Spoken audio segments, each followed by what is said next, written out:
Long before sailors learned to fear the sea, before ships vanished without a trace, the ocean was not cruel. It was ancient, it was alive, and it remembered everything.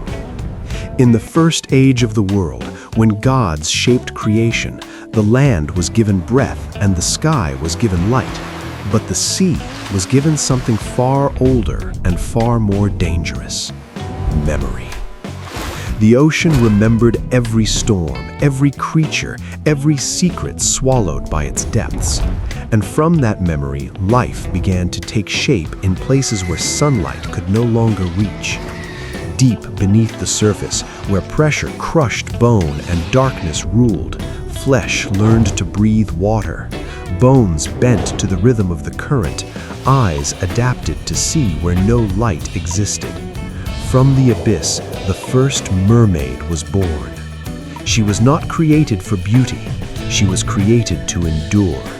Faster than sharks, stronger than tides, her tail carried the power of the deep, and her heart beat in time with the ocean itself. And then there was her voice. The song of a mermaid was not music, it was memory woven into sound. When she sang, the sea listened. Fish changed direction, currents shifted, even the hearts of living creatures responded, pulled by something older than reason. For a time, mermaids lived unseen, guarding coral kingdoms and deep-sea paths, keeping balance between the surface world and the abyss. The sea was calm, the world was whole. Then, humans came. At first, they were small, fragile boats drifting across the water, curious, harmless. But curiosity grew into ambition. Nets tore through coral cities, anchors crushed sacred ground, spears pierced creatures that had never known war. The mermaids did not strike back, they warned. Their songs rose closer to the surface, not to lure, but to turn ships away. Yet humans do not listen to warnings, they listen only after silence breaks. Among the mermaids was one who watched the surface longer than the others. She lingered beneath ships, fascinated by firelight, laughter, and voices carried across the waves. She did not sing, she only observed, and longing was born.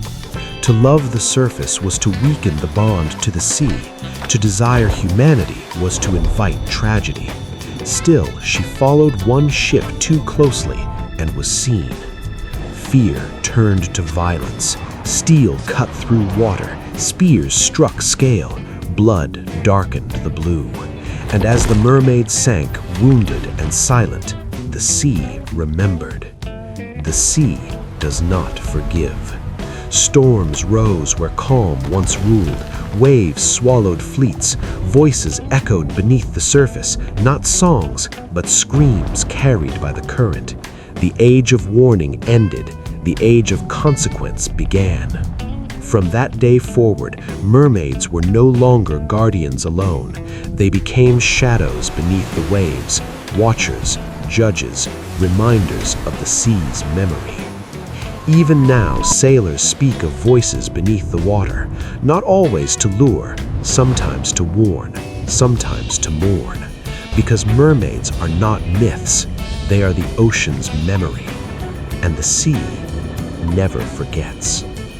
If you crave more ancient legends, mythic creatures, and dark origins, subscribe to Gifted Sphere of Mythic.